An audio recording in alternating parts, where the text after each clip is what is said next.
Hello and welcome back to my channel. I'm so glad that you are here again. You can always check out my previous video in my video section, and I would also love to implore you to stay to the end of this video because it promises to be what's impactful. Yeah, we know Nigerians have the most beautiful tradition and culture, but there exists some numerous beliefs and myths about money that have been passed down through generation, and this money myth often find their way into our financial decisions, sometimes leading us astray from what sound financial practices. Today we're embarking on a journey to unravel and debunk this myth, shedding light on how they might be keeping you from achieving your financial goal. It's very important for us to address this money myth. Now, this money myth, though often shared with good intention, some of this myth they actually passed down from our parents, our siblings, our big aunties and uncles, and they made us see money in some kind of way, and we really cannot blame. It came from a place of love, actually. But they can somehow limit our financial growth.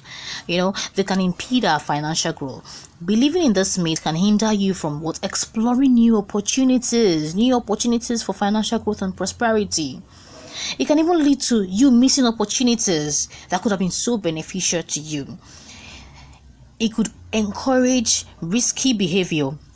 Some of this myth promotes risky financial behavior, such as, for example, avoiding debt completely, which can really have adverse consequences. In this video, we'll be differentiating between good debt and bad debt.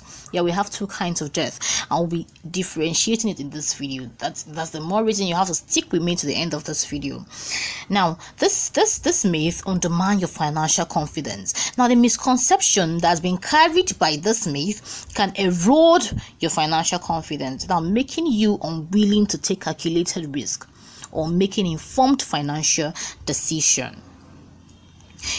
This myth can also delay wealth accumulation. You see people trying to postpone their wealth accumulation journey. I think I should start making money when I'm 40. This myth, they affect our life in some kind of way, and that is why it's important for us to talk about them and also debunk them, and also replace these things with what good and sound financial practices. This can also limit your financial freedom. It can confine you within financial boundaries, limiting your potentials to enjoy the freedom and opportunities that comes with financial stability and wealth. My mission into this video is not just to debunk this myth. I'm not here to tell you they are totally wrong, but I'm also here to empower you with knowledge and tools to make informed financial decisions. It is time for you to break free from the shackles of these limiting beliefs and chart a course towards financial course and prosperity. My mission here today is to teach you some financial lesson, and I'll be so glad if you stick with me to the end of this video. Myth number 1: debt is always bad. Now, why do people really believe this, or what happens? It always stems from the fear of accumulating financial stabilities and concerns about interest payment. Interest payment is one of the reasons why people don't even they don't want to even borrow. And the reason why people believe this is because of this financial stress that comes with it. They believe that any form of debt will lead toward financial ruin. And when you hear stories of individuals who probably died or even got stroke due to the fact that they could not repay what they owed, it further reinforces this belief. But then the reality is not all debts are inherently bad. We have distinction between good and bad debt. Now, good debt is used to invest in assets that have potential to grow in value, emphasis on value, or generate income, or even expanding your already existing business. While bad debt is used for non-essential purposes that don't even promote long-term value, or they're just there for excessive spending. It is important to differentiate between types of debt and use it as a tool when it can lead to financial growth and opportunity. And you should know that responsible borrowing and managing debt wisely can be a part of a healthy financial strategy. And instead of avoiding all kinds of debt, you should focus on understanding the terms, interest rates, and the ability to repay before taking on any financial obligation. It is important we debunk this so that you can know when to use debt to your advantage and when to stay clear of potentially harmful financial commitment. That is why we are trying to debunk this. Some persons they want to borrow for the wrong reasons, and that is why we're here to teach you that debt can also be a wonderful tool for wealth growth. Myth number 2, this is one of the most annoying myths I've ever come across. Investing is only for the rich or a particular age grade. This myth suggests that investing in financial assets is reserved for wealthy people or for a kind of age grade. And a lot of people have come to believe that investing requires a large initial capital outlay, making it seem inaccessible to those with limited funds.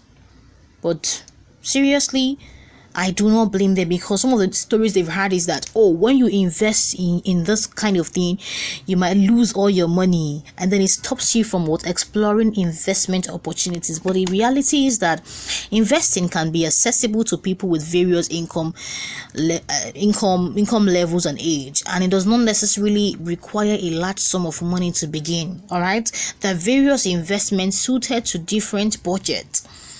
You can start small and consistently contribute to investment over time, and this can lead to significant wealth accumulation.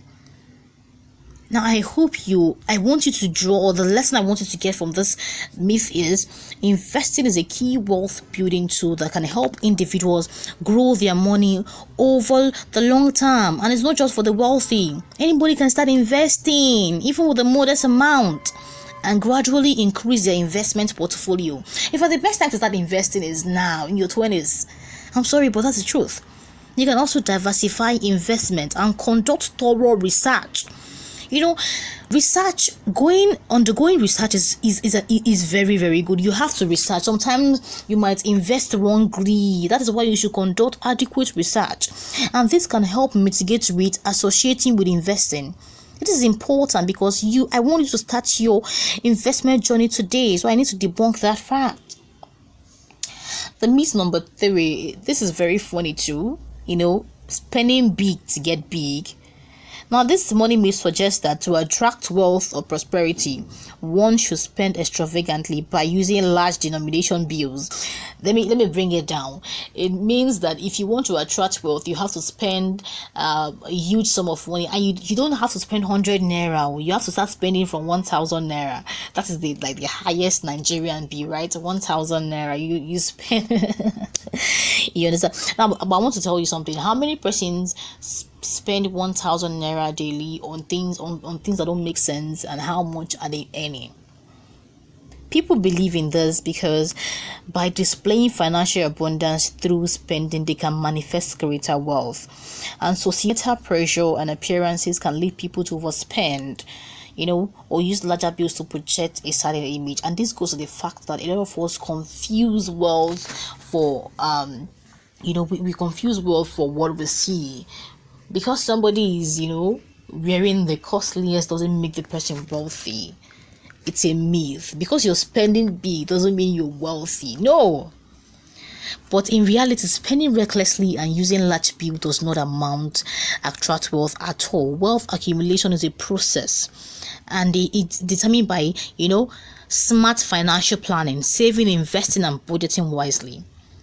Wealth is built through disciplined financial practices such as saving, investing, and making informed spending decisions. That is important we debunk this, because it encourages individuals to make financial decisions based on reason and practicality rather than spending or superstitious belief, leading to more responsible and effective money management. The myth number 4 we want to debunk is budgeting is too restrictive. Now, this myth suggests that budgeting is so rigid and restrictive, and it can also limit your ability to enjoy life. You want to spend life, you want to chop life and spend all the money you want. But seriously, in actual sense, budgeting is not restrictive. And why do people believe that budgeting limits them? it limits them. And also they try to they try to think in their mind that budgeting is overly controlling and restrictive and making it less appealing as a financial practice. But I want to tell you that budgeting is the most wonderful practice you need to start making today. Really, in reality, it's a tool for financial empowerment. It helps you differentiate between your needs and your want. When you write, okay, I'm going to spend this for this, I'm going to spend this for that, you cut costs on things that you don't even need. A well-structured budget allowed for planned spending on both needs and wants, ensuring that individuals can enjoy life. You can enjoy life while saving and investing for the future. Now, budgeting is all about making informed choices and aligning your spending with your financial goal. You spend according to what you have, and it provides a sense of control over your finance, reducing financial stress and empower you to make intentional spending decisions. It's important to debunk this because everybody wants to really chop life, but then it's good to embrace budgeting as a tool for financial freedom. Helping you to achieve your goals. As you enjoy life, you go to enjoy and without stress. That is the essence for budgeting. Do you understand? Myth number 5. This is a very, I know most of us grew up to this. Our parents told us. In fact, as growing children, some of us don't they save like 500 naira daily or weekly. We will carry part of our money. We will use and save money. We will use and save. We've grown. We're told that saving is really, really good, but then saving is actually very, very good. But the myth lies in the belief that saving alone is sufficient for achieving long-term financial success. Many people think that by saving, they can secure their financial future, and people really do this because it's really easy to just keep 10% aside or 20% aside. It's very, very simple. And sometimes it provides a sense of security and the financial safety net for emergencies that is so perfect. But in reality, I know saving is a crucial component of financial stability. I save, but relying solely on saving can lead to stagnant or depreciating saving due to factors like inflation. And over time, the purchasing power of saved money tend to deflate. You understand? So I want you to understand that saving is a fundamental practice, but then should be complemented both in investing, but seriously, in actual sense, budgeting is not restrictive. And why do people believe? People believe that budgeting limits them. It limits them, and also they try to they try to think in their mind that budgeting is overly controlling and restrictive and making it less appealing as a financial practice. But I want to tell you that budgeting is the most wonderful practice you need to start making today. Really, in reality, it's a tool for financial empowerment. It helps you differentiate between your needs and your want.